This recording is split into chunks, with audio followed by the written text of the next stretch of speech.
नमस्कार। सबसे बड़ा सवाल देख रहे हैं आप, मैं हूं आपके साथ पूजा।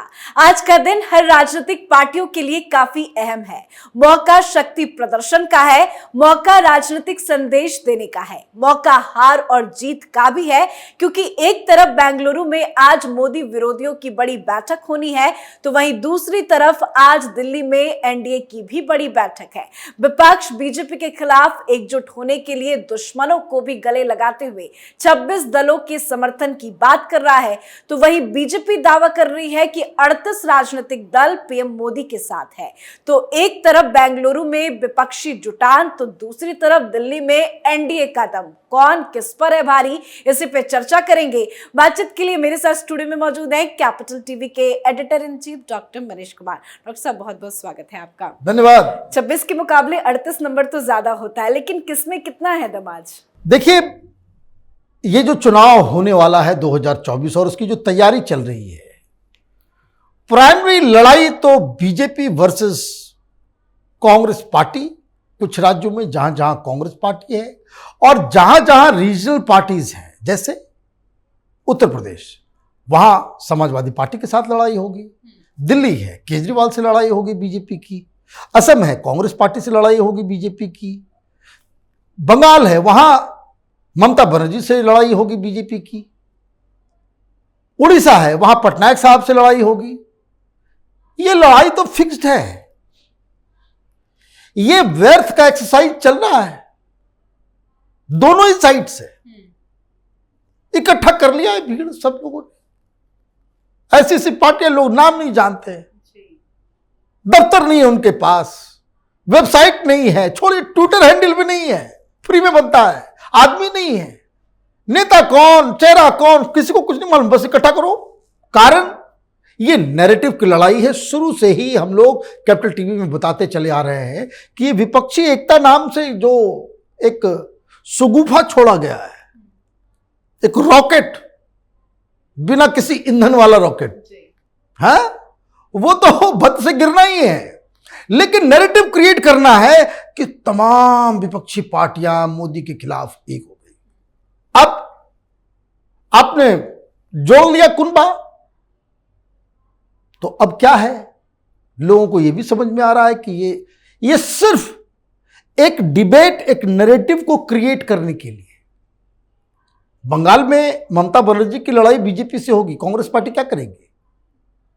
अरे भाई, कांग्रेस पार्टी तो वो पार्टी है, बंगाल में आया उसे विधानसभा चुनाव में 0, और राहुल गांधी कह रहे हैं कि हमारी मॉरल विक्ट्री हो गई। खुद आया 0 और कह रहा है राहुल गांधी कि भाई हमें हमारी मॉरल विक्ट्री हो गई, ममता बनर्जी को बहुत बहुत धन्यवाद। तो ये तो साथ में लड़ेगी नहीं, वहां पे कह रहे हैं भाई हत्यारिन है, तो कुछ तो ये कोई खास फर्क नहीं पड़ता। लेकिन ये लड़ाई थी, परसेप्शन बैटल था, नैरेटिव बिल्ड करना था।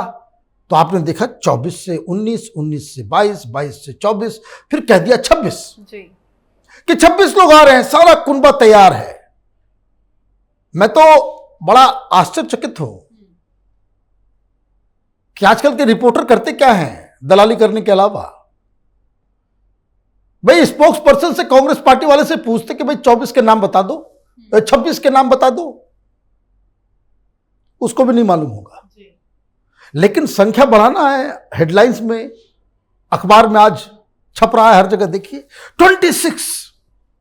तो अमित शाह तो अलग खिलाड़ी हैं, उन्होंने कहा अच्छा हेडलाइंस बनाना है, तुम 26 कर रहे हो। तो कल शाम में जेपी नड्डा ने बताया कि हम 38 लेकर के आ रहे हैं।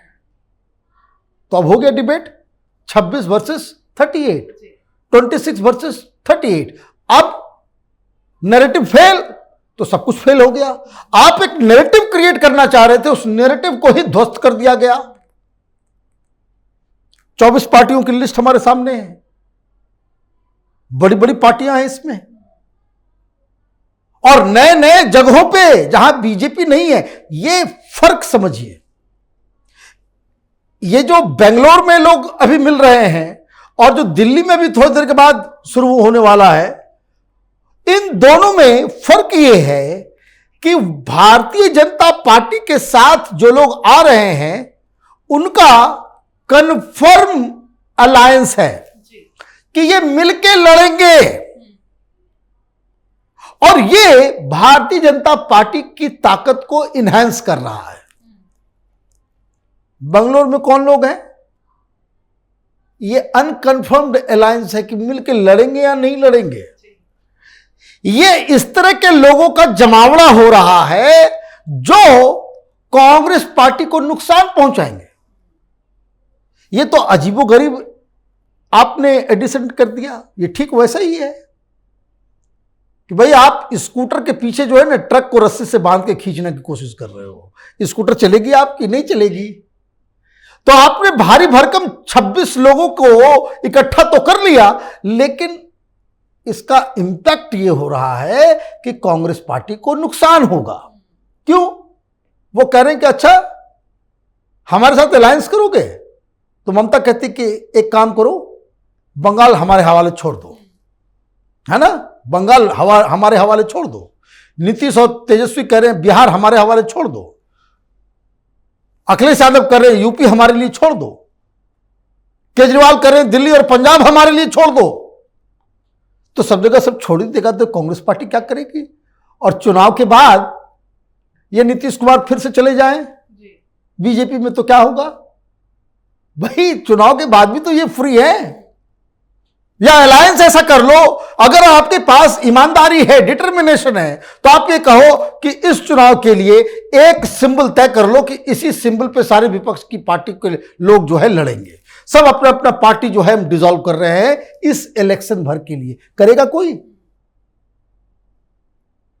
भाई हेमंत सोरेन जो है, भाई ये क्या बीजेपी के साथ जाएगा? इसका कोई गारंटी ले सकता है? भाई नीतीश कुमार जिसने इस पूरे कवायद की शुरुआत की, उसका कोई भरोसा है?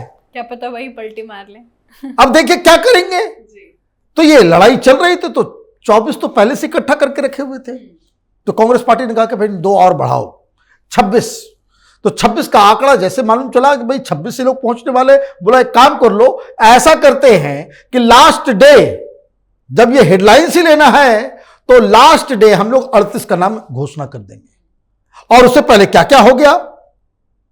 उसके पहले ये हो गया भाई पटना और बेंगलोर के बीच में 2-4 घटनाएं हो गई। अब ये एनसीपी भी आ गई उधर। एनसीपी अजीत पवार गुट जो है, जो बड़ा ग्रुप गुट है, वो आ गया उधर। फिर नया एंट्रेंट है लोक जनशक्ति पार्टी, ये चिराग पासवान, ये हिंदुस्तानी अवाम मोर्चा बिहार में, आरएलएसपी बिहार की पार्टी, वीआईपी ये भी बिहार की पार्टी, यूपी में सुहेलदेव भारतीय समाज पार्टी, ये राजभर वाली पार्टी, ये सारे लोग आ गए। और ये सब क्या है? ये कंफर्म भारतीय जनता पार्टी के साथ मिलकर चुनाव लड़ेंगे। अखिलेश लड़ेंगे क्या? वो कह रहे हैं 80 हम लड़ेंगे यूपी में, हम सेल्फ सफिशिएंट है। ममता कह रही है कि हम तो 42 के 42 अकेले लड़ेंगे। केजरीवाल कह रहा है कि 13 उधर 7 इधर, पूरा का पूरा लड़ेंगे। कोई जमीन छोड़ने को तैयार है? नहीं है।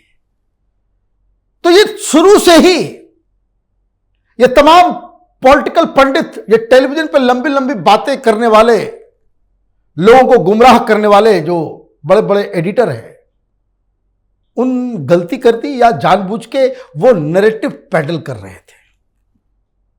वो नैरेटिव पैडल कर रहे थे कि मोदी तो गए, सारे लोग इकट्ठा हो गए। लीजिए, एक तरफ एक अलायंस है जिसका न हेड है, न टेल है, न ड्राइवर है, न गार्ड है, न इंजन है, न पैसेंजर है, कोई ठिकाना नहीं है।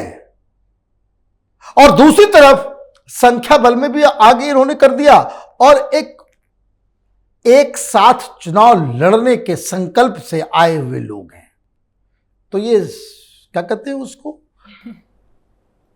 कि साफ है, चॉइस जो है आपका वो बिल्कुल साफ है कि भाई देश की जनता के सामने साफ साफ कि भाई क्या गलत है, क्या सही है, कौन मजबूत है, कौन कमजोर है, ये साफ साफ आज शाम तक में सबको मालूम चल जाएगा। 2 घंटे के बाद खबर आनी शुरू हो जाएगी। तो तो यही कहानी है इसकी। जी, बहुत बहुत धन्यवाद समझाने के लिए। धन्यवाद। तो मोदी सरकार के खिलाफ विपक्ष अब एकजुट हो रहा है। 23 जून को हुई पहली बैठक के बाद अब विपक्षी दलों की दूसरी और बड़ी बैठक आज बेंगलुरु में हो रही है, जिसमें करीब 26 विपक्षी दल शामिल हैं। तो वहीं जेपी नड्डा ने प्रेस कॉन्फ्रेंस कर बताया एनडीए की बैठक में 38 दल हिस्सा लेंगे। तो 26 के जवाब में 38 की तैयारी है। देखना होगा दिल्ली और बेंगलुरु से कैसी तस्वीरें सामने आती है। आप अपनी राय कॉमेंट करके जरूर लिखें। देखते रहिए कैपिटल टीवी। नमस्कार।